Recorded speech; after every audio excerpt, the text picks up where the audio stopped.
ബൂത്തിൽ 100-ഉം 150-ഉം വോട്ടുകൾ ഇല്ലാതെ ആകുന്നതോടുകൂടി ഒരു നിയമസഭാ മണ്ഡലത്തിൽ 15,000-16,000 വോട്ടുകളെ ഇല്ലാതാക്കുക. ഇങ്ങനെയാണ് ബീഹാറിൽ BJP അധികാരത്തിൽ വന്നത്. ബീഹാറിലെ വോട്ടിംഗ് പാറ്റേൺ നമുക്ക് പരിശോധിച്ച് നോക്കിയാൽ മനസ്സിലാക്കാൻ കഴിയും. BJP ജയിച്ചത് 3,000, 4,000, 6,000, 10,000 വോട്ടുകൾക്കാണ്.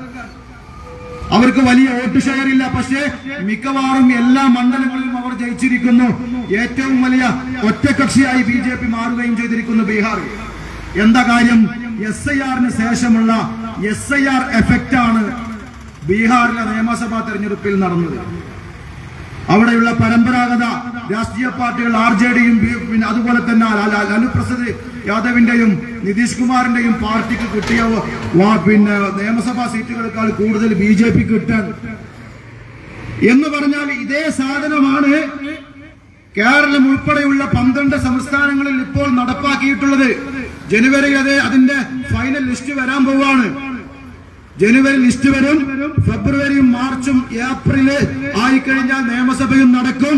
ആ നിയമസഭ നടന്നാൽ കഴിഞ്ഞ ലോക്സഭാ തെരഞ്ഞെടുപ്പിൽ എന്റെ പ്രിയപ്പെട്ടവർ ശ്രദ്ധിക്കുന്നുണ്ടെങ്കിൽ നിങ്ങളുടെ മനസ്സിൽ നിങ്ങൾ കുറിച്ചു വെക്കാൻ വേണ്ടി പറയാണ്. കഴിഞ്ഞ ലോക്സഭാ തെരഞ്ഞെടുപ്പിൽ 2024-ലെ ലോക്സഭാ തെരഞ്ഞെടുപ്പിൽ 10ഓളം സീറ്റിൽ BJP നിയമസഭാ മണ്ഡലങ്ങളിൽ മുമ്പിലാണ്. 10ഓളം സീറ്റിൽ നിയമസഭാ മണ്ഡലങ്ങളിൽ മുമ്പിലാണ്. 10 സീറ്റിൽ 2ാം സ്ഥാനത്താണ്. ബാക്കി 10 സീറ്റിൽ ഏറെക്കുറെ 1ാം സ്ഥാനത്തോടും 2ാം സ്ഥാനത്തോടും ചേർന്ന് നിൽക്കാൻ. അതാ ഞാൻ 30 മണ്ഡലം എന്ന് പറയാൻ കാരണം. ഈ നിയോജക മണ്ഡലത്തിൽ നിന്നും 15,000 വോട്ടുകൾ 10,000-ലധികം വോട്ടുകൾ ഇല്ലായ്മ ചെയ്താൽ BJPക്ക് 1,000, 1,500, 2,000, 3,000 വോട്ടുകൾക്ക് ജയിച്ചു കയറാൻ സാധിക്കും.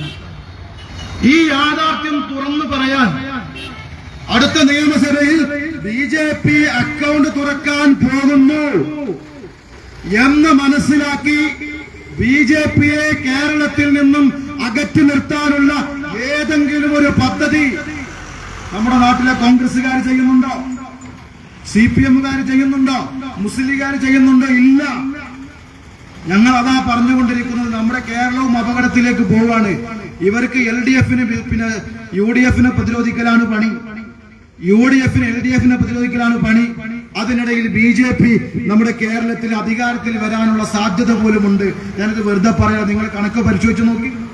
സോഷ്യൽ മീഡിയ ഇപ്പൊ ചാറ്റ് GPT-യും ജെമിനിയും അതുപോലെ തന്നെ DeepSeek-ഉം എന്നൊക്കെ പറഞ്ഞിട്ട് ധാരാളം ഇത് സംബന്ധിച്ച് കൃത്യമായ കണക്കുകൾ നമുക്ക് തരുന്ന ആർട്ടിഫിഷ്യൽ ഇന്റലിജൻസ് ഉൾപ്പെടെയുള്ള സംവിധാനങ്ങളുള്ള ആപ്പുകളുണ്ട്.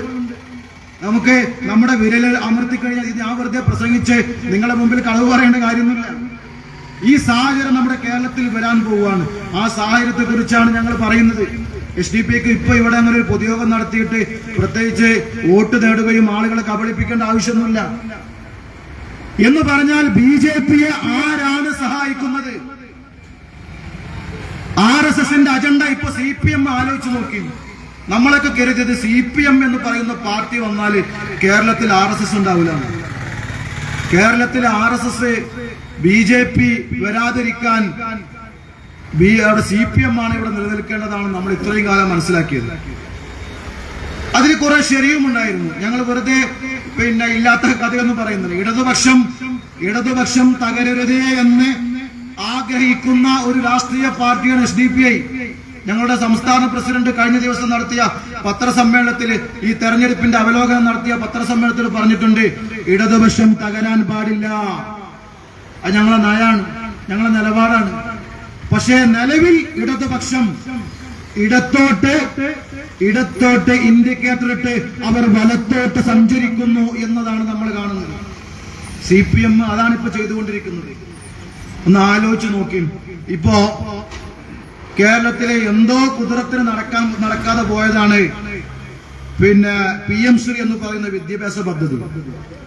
നമ്മുടെ നാട്ടിലെ സാധാരണക്കാരായിട്ടുള്ള നമ്മളുടെ മക്കൾ പഠിക്കുന്ന വിദ്യാലയത്തിൽ RSS അവരുടെ നാഗ്പൂർ കാര്യാലയത്തിൽ ഉണ്ടാക്കിയെടുത്ത PM ശ്രീ എന്ന് പറയുന്ന വിദ്യാഭ്യാസ നയം നടപ്പിലാക്കാൻ വേണ്ടി പിണറായി വിജയൻ കമ്മ്യൂണിസ്റ്റ് മന്ത്രിസഭയുടെ തലവൻ ഒപ്പിട്ട് കൊടുത്തിരിക്കുന്നു കേന്ദ്ര സർക്കാരിന് BJP ഭരണകൂടത്തിന്.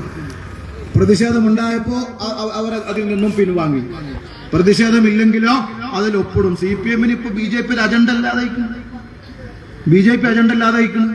ഇപ്പോ വെള്ളാപ്പള്ളി നടേശൻ എല്ലാ ദിവസവും മുസ്ലിങ്ങൾക്കെതിരെ പറഞ്ഞുകൊണ്ടേയിരിക്കണം, വായിൽ തോന്നിയത് മുഴുവനും. കേരളത്തിൽ ഏതെങ്കിലും ഒരു മുസ്ലിം സംഘടനയുടെ നേതാവെങ്ങാനും വർഷത്തിലൊരിക്കൽ അബദ്ധത്തിൽ എന്തെങ്കിലും ഒരു പ്രസ്താവന തെറ്റിദ്ധരിക്കപ്പെടാൻ സാധ്യതയുള്ള പ്രസ്താവന നടത്തിയാളെ കുതൂഹലം എന്താണെന്ന് ആലോചിക്കും. നമ്മുടെ നാട്ടിലെ ലീഗർക്ക് അറിയില്ലേ, 5ാം മന്ത്രി വിവാദം. മഞ്ഞളാംകുഴി അലിനെ നിങ്ങൾ മന്ത്രിയാക്കാൻ വേണ്ടി ശ്രമിച്ചപ്പോ വെള്ളാപ്പള്ളി നടേശനും NSSന്റെ നായരുമൊക്കെ പറഞ്ഞ കഥകൾ എന്തൊക്കെയായിരുന്നു? അന്ന് ഇടതുപക്ഷം ഉൾപ്പെടെയുള്ളവർ CPM നേതാക്കന്മാർ പറഞ്ഞ ഇത് പിന്നെ ഇക്വിലിബറിറ്റി നഷ്ടമാവും, നമ്മുടെ നാട്ടിൽ നിൽക്കുന്ന ഒരു സമന്വയത നഷ്ടപ്പെട്ടു പോകും. 5ാം മന്ത്രി കൊടുത്തെന്നല്ലേ പറഞ്ഞ്. വെള്ളാപ്പള്ളി നടേശൻ ഇപ്പോ എന്തൊക്കെ വൃത്തികേടുകളാണ് പറഞ്ഞുകൊണ്ടിരിക്കുന്നത്. മലപ്പുറം ജില്ലയെക്കുറിച്ച്, മലപ്പുറം ജില്ലയിൽ ജീവിക്കുന്ന മുസ്ലിങ്ങളെ കുറിച്ച് ഇല്ലാത്ത കഥകൾ പറഞ്ഞുകൊണ്ടേയിരിക്കുന്നു. ഒരു മാധ്യമപ്രവർത്തകൻ ചോദിച്ചു അദ്ദേഹത്തോട്, ആരാണ് നിങ്ങൾക്ക് വിദ്യാഭ്യാസ സ്ഥാപനം തരാത്തത്? അപ്പൊ അദ്ദേഹം പറഞ്ഞു, സർക്കാർ. കഴിഞ്ഞ 9 വർഷമായിട്ട് കേരളം ഭരിക്കുന്നത് ആരാണ്? CPM അല്ലേ? നിങ്ങളുമായിട്ട് സഹകരിക്കുന്ന ആളുകളല്ലേ? നിങ്ങൾക്ക് എന്തേ തരാത്തത് എന്ന് ചോദിക്കുമ്പോൾ അദ്ദേഹത്തിന്റെ മൈക്ക് പിടിച്ച് വളരെ മോശമായ രീതിയിൽ ആ മാധ്യമപ്രവർത്തകനോട് പെരുമാറാണ്. ഇതൊക്കെ നടക്കുമ്പോഴും വെള്ളാപ്പള്ളി നടേശനെ സംരക്ഷിക്കാനുള്ള തത്വപ്പാടിലാണ് മതേതരത്വത്തിന്റെ കുപ്പായമിട്ട CPM. വെള്ളാപ്പള്ളി നടേശനെ എന്ത് വില കൊടുത്തും സംരക്ഷിക്കുക എന്ന് മാത്രമാണ് അജണ്ട. അതിന്റെ വിലയാണ് ഈ കഴിഞ്ഞ തെരഞ്ഞെടുപ്പിൽ ജനങ്ങൾ നൽകിയത് എന്നെങ്കിലും ഓർക്കണ്ടേ. ഈ കഴിഞ്ഞ ലോക്കൽ ബോഡി തെരഞ്ഞെടുപ്പിൽ 50 കൊല്ലം ഭരിച്ച പെരിന്തൽമണ്ണ മുനിസിപ്പാലിറ്റി ഇപ്രാവശ്യം UDF വന്നത് UDFന്റെ ഗുണം കൊണ്ടല്ല കേട്ടോ. UDFകാരെന്തോ മഹത്വം ചെയ്തുകൊണ്ടല്ല, LDFന്റെ നയങ്ങൾക്കെതിരെ, ന്യൂനപക്ഷ വിരുദ്ധ നയങ്ങൾക്കെതിരെ സംഘപരിവാറിന് ഓരം ചെയ്തുകൊണ്ട് CPM അടുത്ത കാലത്തെടുത്ത PMC ഉൾപ്പെടെ ഈ പറയുന്ന NSSന്റെയും വെള്ളാപ്പള്ളി നടേശന്റെയും ഒക്കെ അരമനകളിൽ പോയി എല്ലാ ആദർശവും ബലി കഴിപ്പിച്ചപ്പോ കേരളത്തിലെ ന്യൂനപക്ഷങ്ങൾ പ്രതികരിച്ചു, മുസ്ലിങ്ങളും പ്രതികരിച്ചു, ക്രിസ്ത്യാനികളും പ്രതികരിച്ചു, പൊതുജനങ്ങളും പ്രതികരിച്ചു. ഇനി നിങ്ങളെ പൊറുപ്പിക്കാൻ കഴിയില്ല. എന്റെ പഞ്ചായത്ത് വിളയൂർ പഞ്ചായത്താണ്. നമ്മുടെ പ്ലാമന്തോൾ പാലം കടന്നാൽ മതി. ആ വിളയൂർ പഞ്ചായത്തിൽ കഴിഞ്ഞ 50 കൊല്ലമായി ഭരിച്ചിരുന്നത് CPM ആയിരുന്നു. ഇപ്രാവശ്യം CPM-നെ തുടച്ചു നീക്കി. മുതുതല പഞ്ചായത്ത് എന്ന പഞ്ചായത്താണ് ഞങ്ങൾ അടുത്ത പഞ്ചായത്താ. 65 കൊല്ലമായി CPM ആണ് അവിടെ ഭരിച്ചിരുന്നത്. LDF-ഉം കൂടിയല്ല കേട്ടോ. CPM ഒറ്റയ്ക്ക് ഭരിച്ചിരുന്ന മുതുതല പഞ്ചായത്ത് 65 വർഷം കഴിഞ്ഞപ്പോ ഇപ്പൊ UDF ഭരിക്കുക. UDFന്റെ ഗുണം കൊണ്ടല്ല UDF ഭരിക്കുന്നത്. UDFകാർ അങ്ങനെ തെറ്റിദ്ധരിച്ചിരിക്കുന്നത്. UDFകാരെന്തോ ഗുണം കൊണ്ടാണെന്ന്. UDFന്റെ ഗുണം കൊണ്ടല്ല. CPM LDF ഈ അടുത്ത കാലത്തായി എടുത്ത ന്യൂനപക്ഷ വിരുദ്ധ നിലപാടുകളാണ്.